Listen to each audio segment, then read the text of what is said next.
Bueno, entonces vamos a empezar y ya si se acuerda, pues nos deja saber qué dudas, qué preguntas tiene para tratar de aclarársela en todo lo que en todo lo que sea posible. Bueno, pues vamos a continuar con este tema que se llama lo que le falta a los protestantes o a los grupos proselitistas. La semana pasada hablábamos un poco acerca de lo que era la unción de los enfermos, que es necesario, Santiago capítulo 5, versículo 13 hasta el versículo 14, pues nos deja saber qué es la unción de los enfermos. También estuvimos hablando un poco de lo que era el matrimonio, que para muchos grupos aceptan el divorcio. Para la Iglesia Católica no se acepta el divorcio. Se hace una anulación y eso tiene que ver con tiene que llevar un proceso para que se lleve a la anulación si el matrimonio fue válido o no fue válido.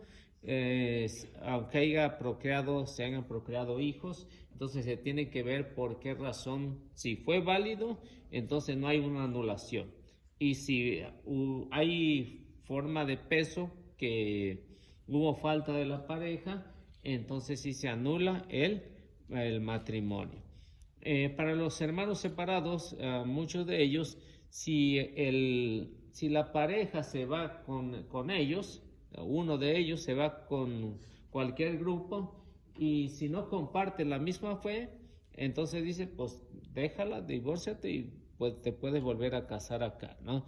Y muchos lo han hecho, y eso hasta yo mismo lo he visto, que muchos han dejado su esposa o su esposo y se han casado allá con ellos. Entonces, en la iglesia no es así. En la iglesia se cumple el mandato que Jesús dijo: un solo hombre, una sola mujer hasta la muerte. Y lo que Dios ha unido, no lo separe el hombre. Y eso lo empieza a hablar desde Mateo capítulo 19, versículo 4, como hasta el versículo 10, ahí lo dice. Ahí habla acerca del matrimonio que es o debe de ser para toda la vida. ¿Hasta el 10? Sí. Y San Pablo pone muchos ejemplos en el matrimonio y relaciona a Cristo con la iglesia, que es un matrimonio. La iglesia es la esposa y Cristo es el esposo, y lo relaciona, o sea, es indisoluble. O sea, porque Cristo le hace la promesa a la iglesia: yo estaré con ustedes todos los días hasta el fin del mundo. Y por eso en el matrimonio se supone que debe de ser hasta la muerte, hasta que la muerte los separe. Pero en el caso de San Pablo, pues pone muchos ejemplos en diferentes cartas, y lo relaciona con la iglesia, el matrimonio. Otro de lo que les hace falta a los grupos proselitistas es el orden sacerdotal. Lo más importante en la iglesia, porque es Cristo quien lo instituye, el orden sacerdotal. Entonces, para que haya un orden sacerdotal, tiene que haber una imposición de manos desde los apóstoles hasta el día de hoy. Por eso se llama orden sacerdotal. Es una orden, como Cristo lo estableció y como Cristo hasta el día de hoy sigue enviando sacerdotes, y se sigue haciendo a través de la imposición de las manos. Y por ahí creo que leíamos, no sé si recuerdan que leíamos Mateo 19:12, en el que Jesús pone una comparación de 3 hombres: uno que nace incapacitado, otro que fueron mutilados por los hombres, y otro que descartan la posibilidad de casarse por amor al reino de los cielos. Y dice, y entiende al que pueda. Por eso es que muchos no entienden, incluso católicos no entienden este gran misterio, ¿no? Este gran misterio, porque muchos hombres no se casan por amor al reino de los cielos, y eso se refiere a los sacerdotes. Por eso no se casan. Mateo 19:12, ahí lo van a encontrar. San Pablo también lo menciona también en las cartas a los Corintios, ¿no? Dice, yo quisiera verlos libres de preocupación.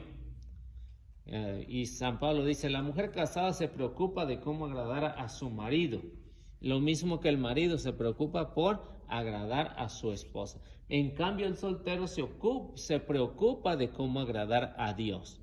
Al menos en el tiempo de San Pablo se preocupaban. Hoy está muy escaso eso, ¿no? Hoy está muy escaso eso, pero al tiempo de San Pablo había esta recomendación de San Pablo, y por eso San Pablo decía, mejor quédense como yo, solteros, que sirvan al Señor. Pero dice, si no te puedes aguantar, mejor cásate. Así de fácil. Entonces, para que no esté pensando otras cosas. Entonces, en el orden sacerdotal, lo importante de que Cristo lo instituye y Cristo les ordena que hagan el sacrificio que nosotros sabemos que es la Santa Eucaristía, la que acabamos de vivir, los que llegaron a tiempo. Entonces disfrutaron de la Eucaristía. Entonces el orden sacerdotal va conjunto con la Eucaristía, que es Cristo mismo quien la ha establecido. El jueves antes de morir, en Lucas capítulo 22, versículo 19 hasta el versículo 20, vemos cómo Cristo instituye la Eucaristía. ¿Y quién la va a hacer? No la debe de hacer cualquier persona. No es que a Eliseo se le ocurra decir, pues de ahora en adelante yo voy a celebrar la Eucaristía. Entonces, estoy fuera. 22, 19 al 20. Entonces, en eso consiste el orden sacerdotal, porque son los únicos que pueden hacer que Cristo baje y se quede en la Eucaristía, en ese pedazo de pan, en el pedacito de pan, Cristo está presente. Eso es lo que es la transustanciación. Y con eso vemos que ningún pastor protestante, ni alguien que haya fundado alguna secta, lo puede hacer. No lo puede hacer. ¿Por qué? Porque si Cristo vino en el año 1 y estableció su iglesia en el año 33, entonces tiene que tener una sucesión apostólica para que sea válida.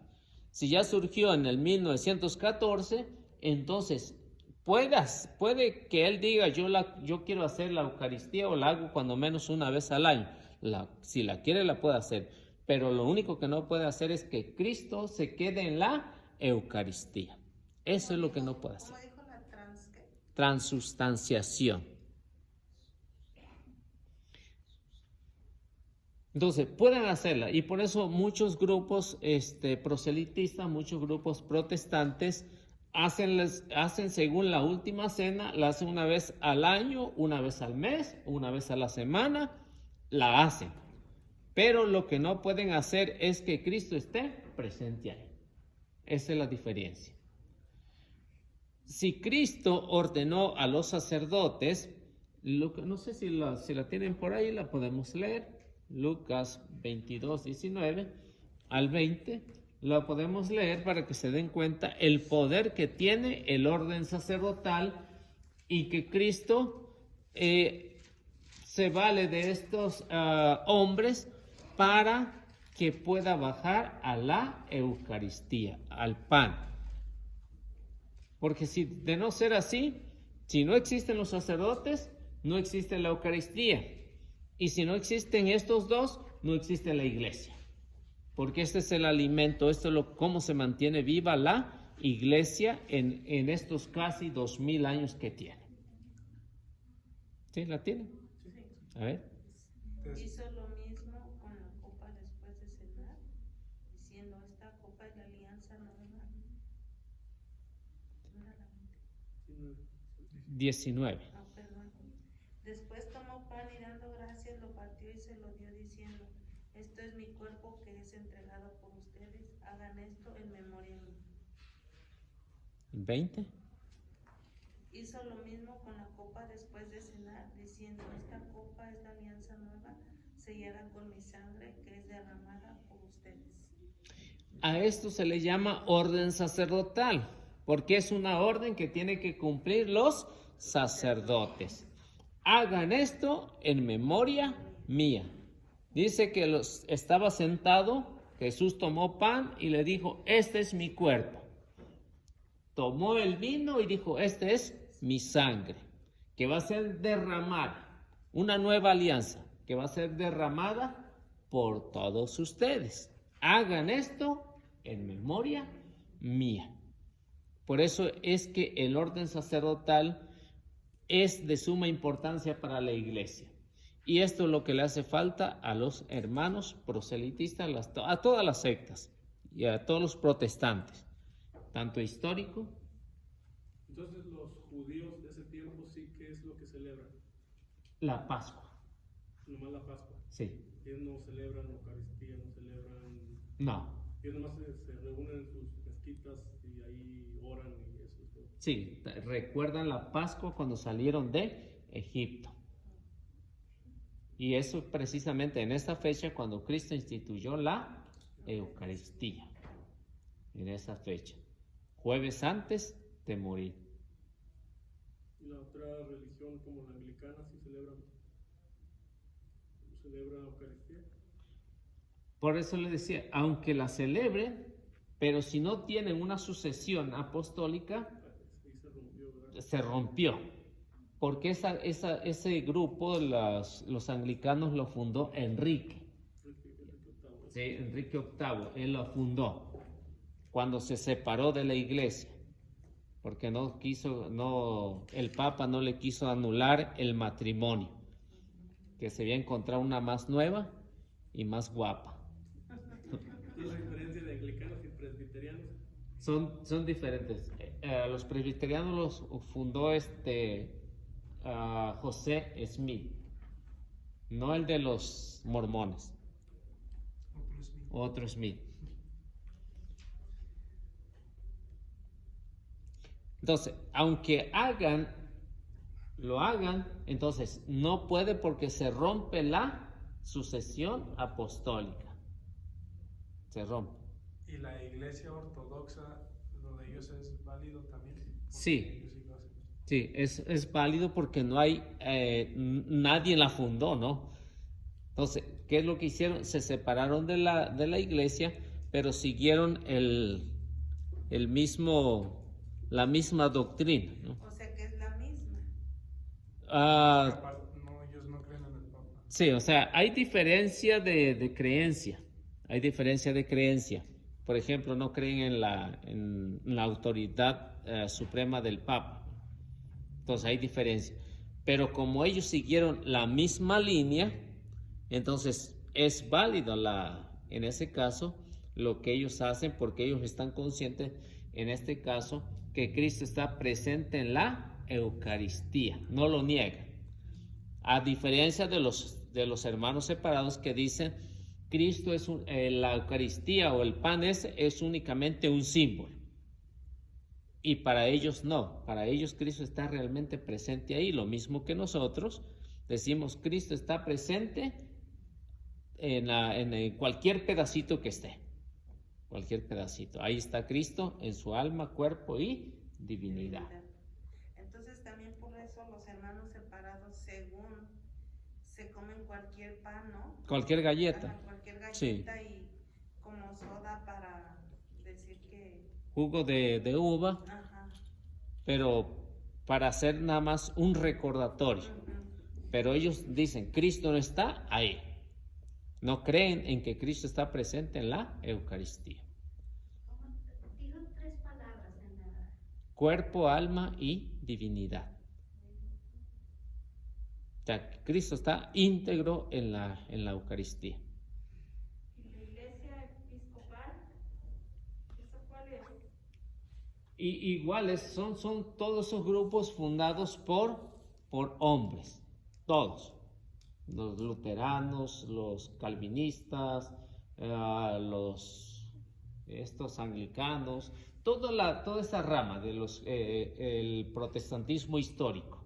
Pero a ellos tampoco les vale la Eucaristía, ¿no? No, porque perdieron, en primer lugar, perdieron la sucesión apostólica. No hay una sucesión apostólica que sea a través de la imposición de las manos, lo que veíamos la semana pasada, no sé si se acuerdan, hablábamos que para que esto se mantenga viva tiene que hacer la imposición de las manos, para que se mantenga vivo todo esto. Por ejemplo, lo que nos decía Hechos, ¿no? Hechos 14, 23, ¿no? ¿Hechos? Sí, Hechos 14, 23 nos hablaba que iban designando presbíteros en la iglesia a través de la imposición de las manos. Entonces, para que esto pueda suceder, tiene que ser una sucesión apostólica a través de la imposición de las manos. Entonces, con los ortodoxos se fue digamos así, un obispo. Sí. Entonces se separaron, Sí. quien dice, un obispo para que siga la sucesión. Para que siga la sucesión apostólica. Es decir, si yo quiero saber quién le impuso las manos al padre Daniel, tengo que ver quién fue el obispo que se las puso, se la impuso las manos. Ahora, ¿quién le impuso a ese obispo las manos a él? ¿Y quién, hasta llegar hasta San Pedro? Entonces está documentado, ¿verdad? Está todo documentado. Está todo documentado. ¿Por qué? Porque va viendo quién fue el obispo de ese tiempo y quién fue el obispo anterior al que le impuso las manos al padre Daniel o a cualquier padre. Entonces voy y llego hasta los apóstoles. Así de fácil. Entonces, cuando hay una separación, alguien que ha fundado un grupo, entonces no pueden demostrar porque no hay una sucesión.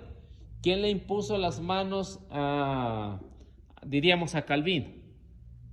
¿Quién le impuso las manos? Y si se le impuso a alguien, ¿quién se le impuso a ese alguien? Entonces tiene que llegar hasta allá. Tiene que llegar hasta allá.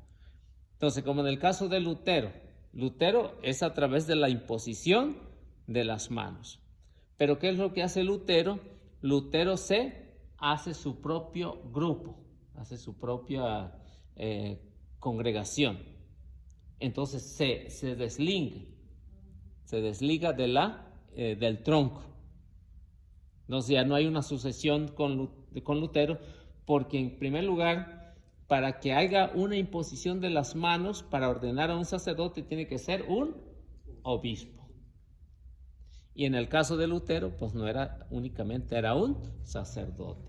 Entonces él no puede imponerle las manos a otro.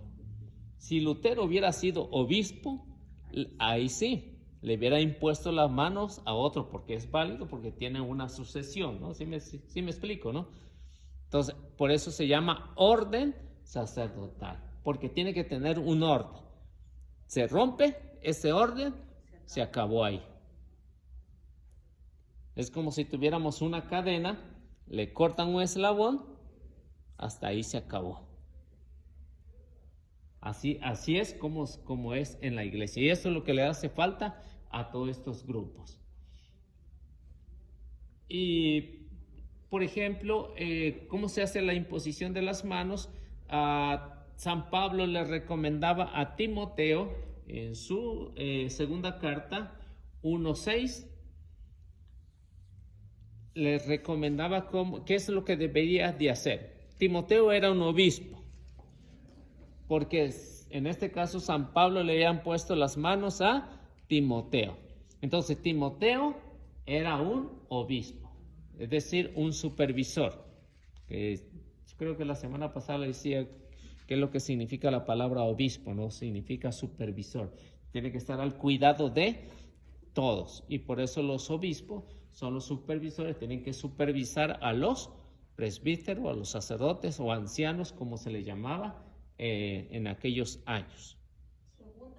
Segunda de Timoteo 1:6.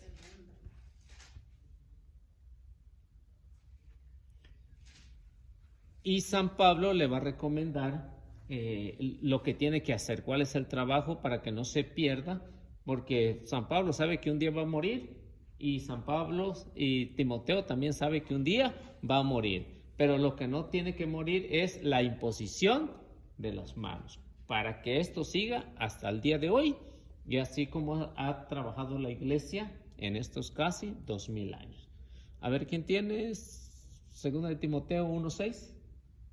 Por eso te invito a que reavives el don de Dios que recibiste por la imposición de mis manos. Entonces, vemos cómo San Pablo le está diciendo que reavive, o sea, que él mismo siga imponiendo las manos a los sacerdotes y también para que sean obispo. ¿A través de qué? De la imposición de las manos. Entonces tiene que tener un orden, por eso se llama orden sacerdotal, que le hace falta, por eso tiene que tener un orden desde allá hasta acá. Si se pierde ese orden en el año 1000 o 1500, se perdió hasta ahí y hasta ahí llegó nada más, ¿no? Entonces ya no tiene un orden, ya se acabó ese orden y por eso cuando hay un desorden, cada quien la interpreta a su manera la palabra de Dios. ¿Por qué? Porque no tiene la imposición de las manos. Entonces, Timoteo se las puso a San Pablo. No, San Pablo se las impuso a Timoteo. Y Timoteo era el encargado de imponerles a otros las manos. Hay otro texto que dice que se fije bien. Sí. Se las pone. Es Timoteo. Ahorita vemos. Para estar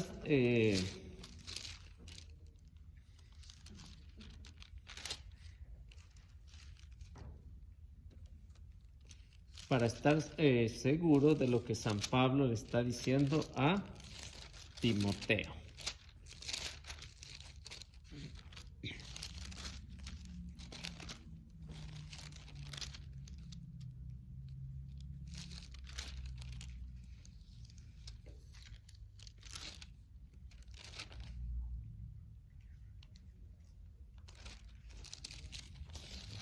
Porque de esta manera se tiene que trabajar desde San Pablo, los apóstoles deben de trabajar a través de la imposición de las manos.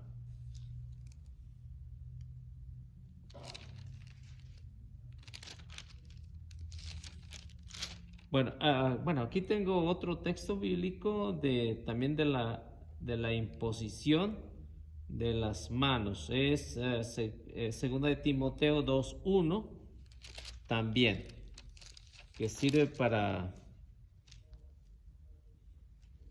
la imposición de las manos.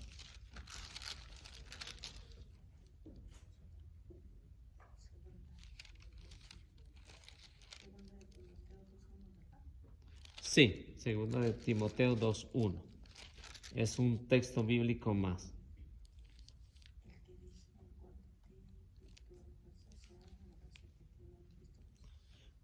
La otra es primera de Timoteo capítulo 5, versículo 22.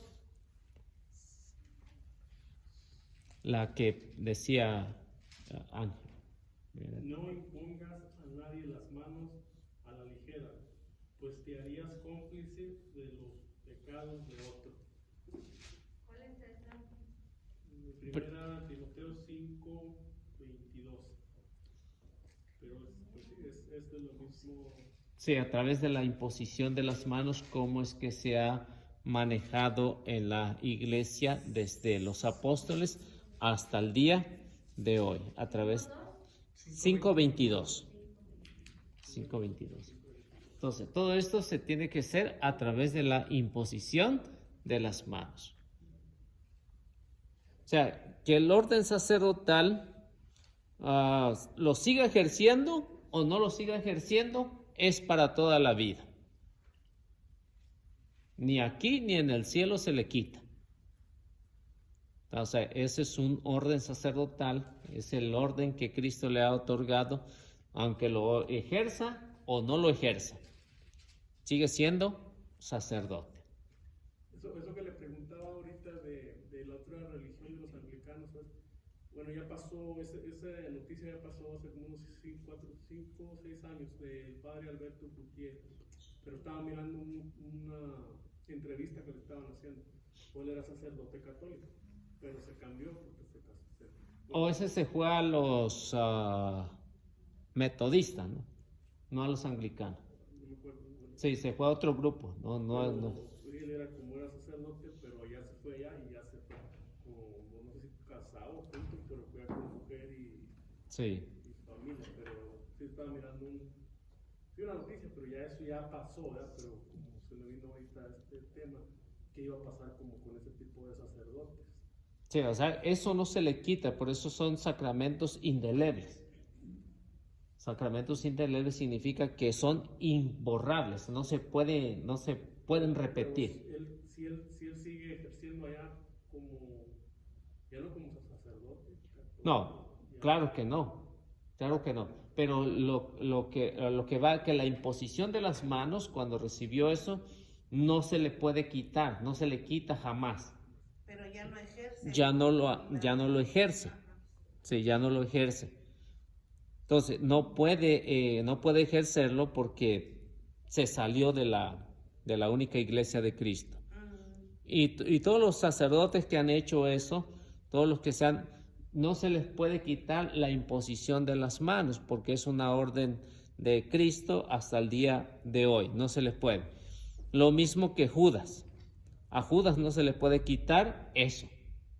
A Judas Iscariote no se le puede quitar. Sigue siendo sacerdote en la gloria o en el infierno. Así que eso es imborrable. Eso no es, eso es para siempre. Por eso los sacramentos que les decía, o lo que le hace falta a los protestantes, hay sacramentos delebles y sacramentos indelebles. O sea, que no se pueden volver a repetir. Sí. Por ejemplo, la confesión se repite. ¿Cómo dijo sacramento qué? Delebles o indelebles.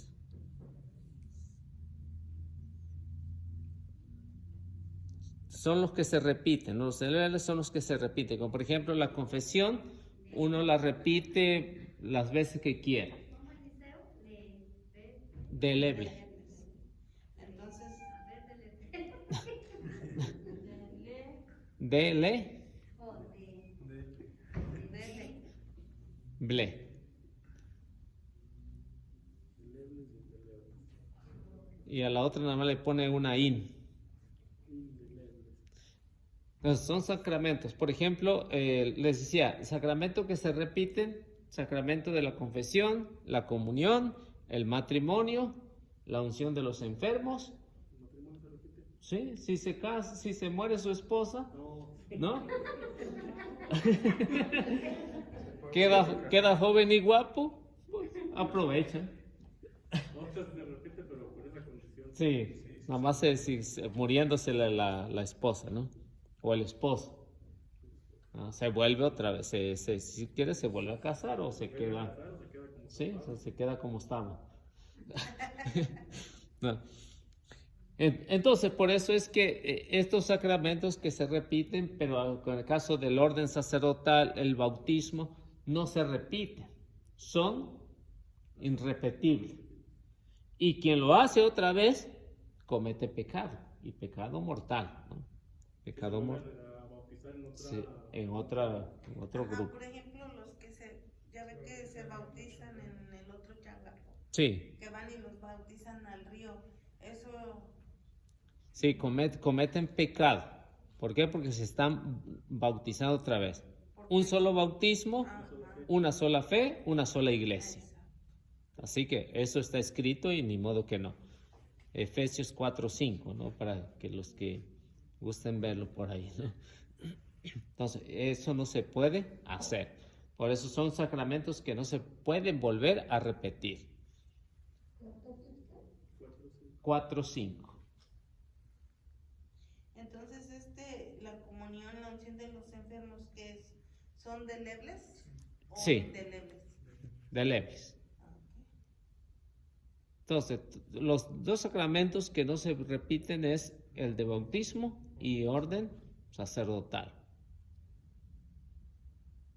Son los dos que no se repiten. y el de la confirmación. La confirmación no se repite. Y, Confirmación nomás aquí en la iglesia católica. sí, Ningún otro. ningún otro grupo. Bueno, entonces estamos bien hasta ahí lo que le hace falta a estos hermanos. Otra cosa que le hace falta a los grupos proselitistas o todos los grupos protestantes es la primacía. Por ejemplo, tenemos la primacía de Pedro.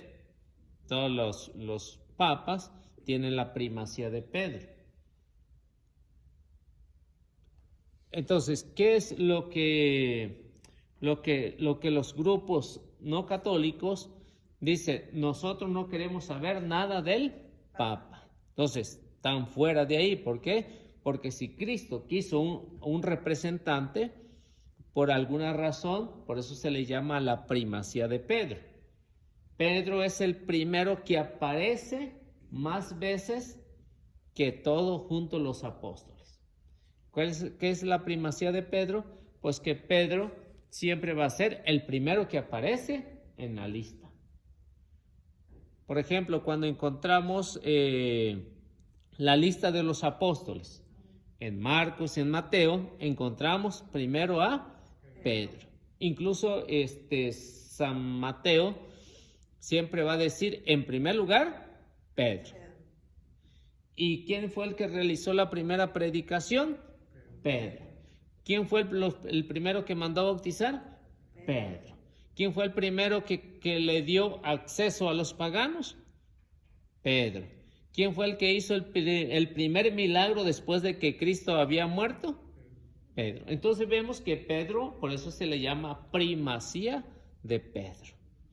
Cuando Cristo estaban todos reunidos ahí, en Juan 21, 15 al 17, ¿no? Pedro, ¿me amas? Sí, Señor.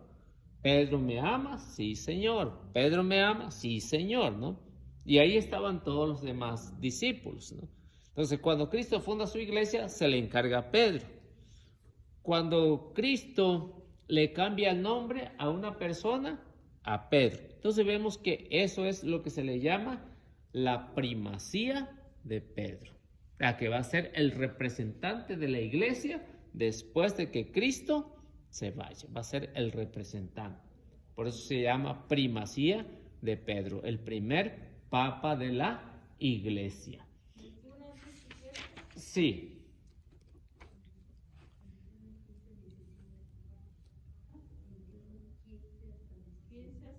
Sí. Entonces, ¿cómo sabemos qué es la primacía de Pedro? Mateo 16, 18 al 19. Ahí sabemos que por primera vez es oficial lo que Cristo quiere que sea con Pedro. Y Mateo 16, 18 al 19. De no ser así, Cristo le hubiera dado ese mismo poder a todos los apóstoles. Y ahí estaban todos los apóstoles. Le hubiera dado esta misma autoridad de ser los primeros. Pero no, Cristo no quiso ser como dicen los protestantes. Cristo quiso un representante y nosotros como católicos lo tenemos que respetar. Nos guste o no nos guste. Porque hay algunos católicos también despistados que no les gusta un papa. ¿No? Sí, no les gusta. Dicen que tiene mucho dinero. Sí. Estamos endeudados, de hecho, con lo de la pandemia. Pues sí, fueron los que donaron más dinero que todos los demás. Pero en las noticias no lo pasa. No aparece. Entonces vemos que en lo que la iglesia, lo que Cristo quiso es que hubiera un representante. Entonces, este representante, ¿cuál va a ser el trabajo de él? Pues sencillo, cuidar a la iglesia, ¿no? Cuidarla, para que todos quieran o no lo quieran, ¿no? Todos quieran.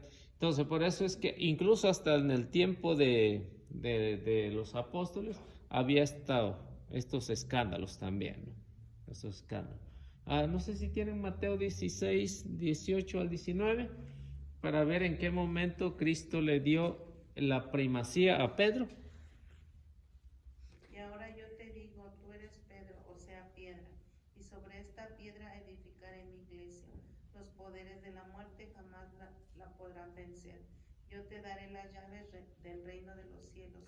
Lo que ates en la tierra quedará atado en el cielo, y lo que desates en la tierra quedará desatado en el cielo. Entonces, aquí en estos dos versículos vemos dos veces la primacía de Pedro, dos veces, en dos versículos. La primera es que le dice, tú eres Pedro y sobre esta piedra edificaré mi iglesia.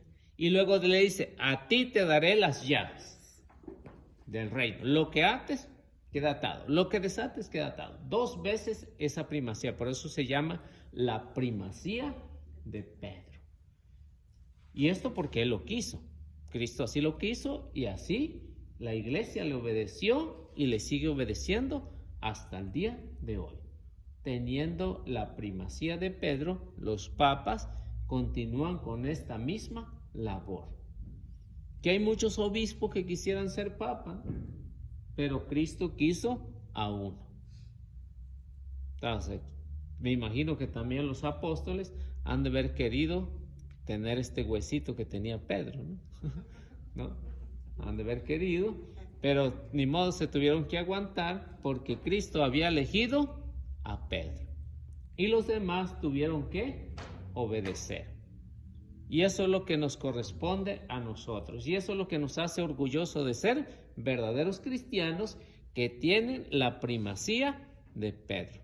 Le guste a quien le guste, pero Cristo así lo quiso y así va a ser hasta que se acabe este mundo. Ahora, entonces, esto que nosotros hemos visto se basa a través de lo que otra cosa que le hace falta a los hermanos separados, que es la tradición. ¿Qué es la tradición? La tradición es la transmisión de viva voz o por escrito. La tradición primero fue oral. Parte de esa tradición oral, algunos pensaron en escribir. Por eso se llama la tradición oral primero y luego la tradición escrita. Para que no se perdiera. Porque ustedes saben que a lo largo de los años, alguno puede ir cambiando las enseñanzas del Señor. Cuando mueren los apóstoles, algunos quieren cambiar las enseñanzas, como hoy sucede en día, ¿no? Que cada quien quiere interpretar la Biblia a su manera. Esto sucedió también en el tiempo de los apóstoles, cuando ya los apóstoles habían muerto y aún estando vivos también los apóstoles, muchos querían interpretar a su manera la palabra de Dios. Y por eso San Pablo va a escribir a los tesalonicenses en su segunda carta, capítulo 2, versículo 15, va a escribir rígidamente, porque él sabía que en el futuro y en ese momento estaban pasando estas cosas que muchos querían cambiar la doctrina de Cristo. Y por eso San Pablo empieza a escribir y les empieza a decir lo que está pasando. Pero siempre va a poner en énfasis, cuando habla acerca de la tradición, siempre va a poner en énfasis lo que es primero de viva voz. Y luego va a recordar lo que hay escrito, lo que él ha escrito. ¿Quién lo tiene?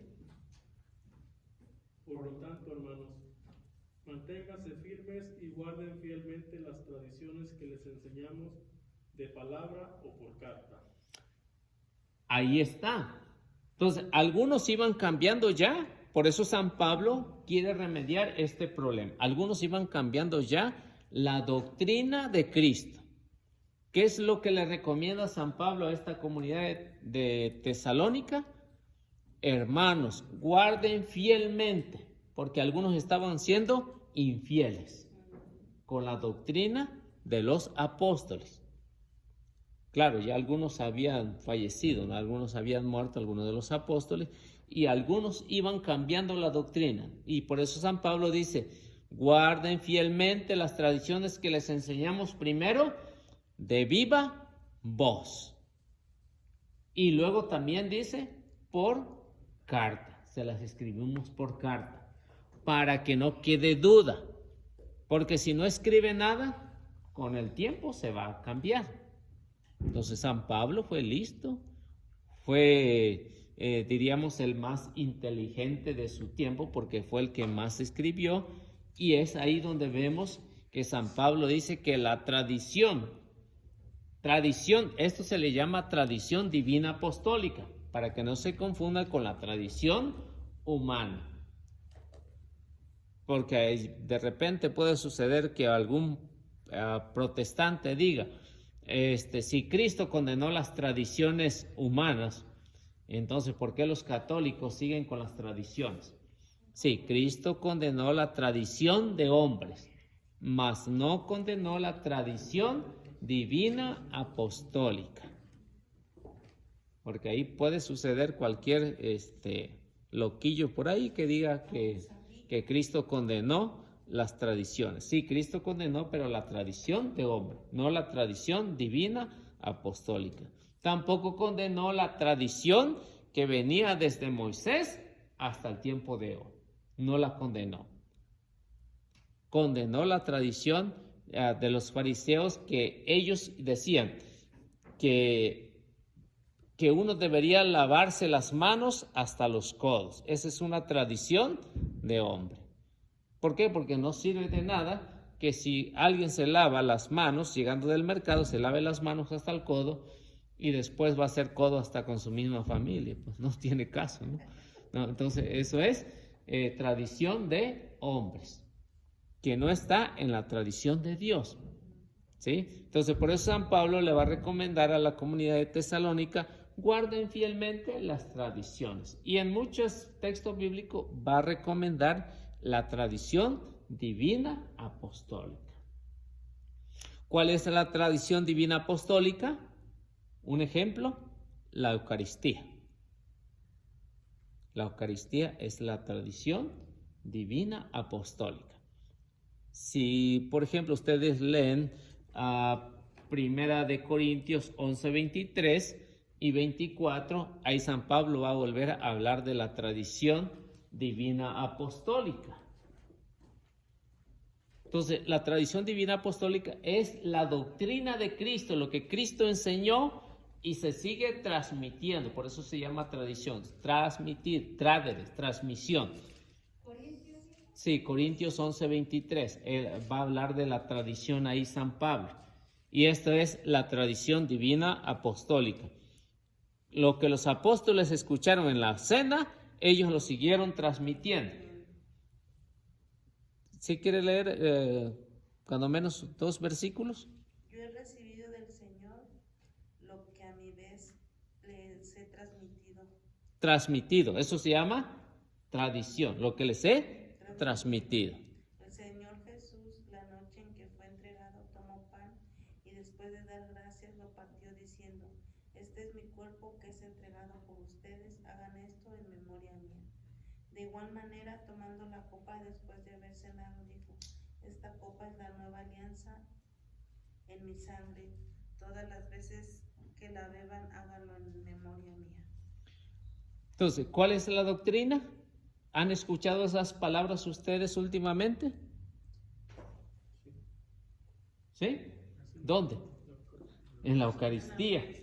En la Eucaristía. Por eso se llama tradición divina apostólica. Los apóstoles la siguieron y San Pablo dice, yo recibí del Señor. ¿La recibió del Señor San Pablo? No, la recibió de los apóstoles. Lo que los apóstoles le enseñaron a San Pablo, por eso San Pablo está diciendo, yo recibí del Señor. Si la recibió de los apóstoles, la recibió del Señor. Lo que a mi vez les he transmitido. ¿Qué es lo que les transmitió? La noche en que fue entregado, tomó pan, lo partió y nosotros decimos la Santa Eucaristía. Eso es lo que le hace falta a estos grupos no católicos. La tradición. Y esta tradición es hasta el día de hoy en la iglesia sigue. Y por eso, por ejemplo, vemos la confesión, la doctrina de Cristo, el bautismo, la doctrina de Cristo, el sacramento del matrimonio. Esos son tradiciones divina apostólica. ¿Por qué? Porque los apóstoles la enseñaron y se sigue cumpliendo hasta el día de hoy. Los sacramentos, la imposición de las manos, la unción de los enfermos, todo se sigue. Por eso se llama tradición divina apostólica, de viva voz o por escrito. Por ejemplo, lo que vimos de Santiago, ¿no? Santiago escribió cómo se hacía la unción de los enfermos. Por eso, si alguno está triste, que rece. El que esté alegre, que cante. El que esté enfermo, que llame a los presbíteros de la iglesia para que lo unjan con aceite en el nombre del Señor. Y la oración hecha con fe salvará al enfermo. Entonces, vemos cómo es la tradición en la iglesia. Y esto es lo que le hace falta a los hermanos separados. Bueno, entonces nos quedamos ahí y para el próximo pues seguimos viendo más de lo que le hace falta a nuestros hermanos separados. Bueno, pues hagamos la oración.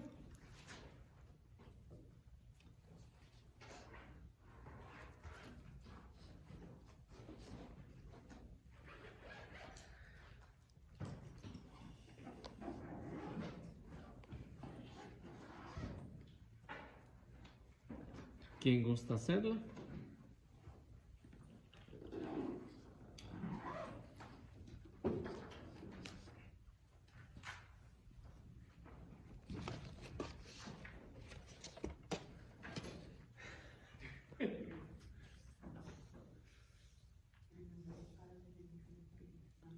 Amén.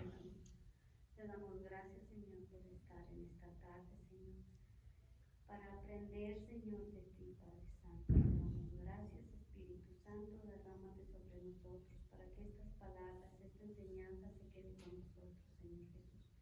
Bendice a nuestras familias, Señor. Te pido por aquellos enfermos, Señor, que se encuentran en los hospitales, Señor, y aquellos seres queridos que han perdido a sus seres, Padre Santo. Te pido que tú les des fuerza, Padre Santo, y que nos sigas cubriendo con tu bendita sangre. Todo esto te lo pido con esta bella oración. Padre nuestro que estás en el cielo, santificado sea tu nombre. Venga a nosotros tu reino, hágase, Señor, tu voluntad en la tierra como en el cielo. Danos hoy nuestro pan de cada día. Perdona nuestras ofensas, como también nosotros perdonamos a los que nos ofenden. No nos dejes caer en la tentación y líbranos de todo mal. Amén. Y a ti, Mamita María, te pido, Mamita María, que sigas intercediendo por nosotros y nos cubras con tu bendito manto, y te pido con tu bella oración. Dios te salve María, llena eres de gracia, el Señor es contigo. Bendita eres entre todas las mujeres y bendito sea el fruto de tu vientre, Jesús. Santa María, Madre de Dios, ruega, Señora, por nosotros los pecadores, ahora y en la hora de nuestra muerte. Amén. En el nombre del Padre, del Hijo y del Espíritu Santo. Amén. Bueno, que Dios los bendiga y nuestra Madre Santísima los acompañe siempre.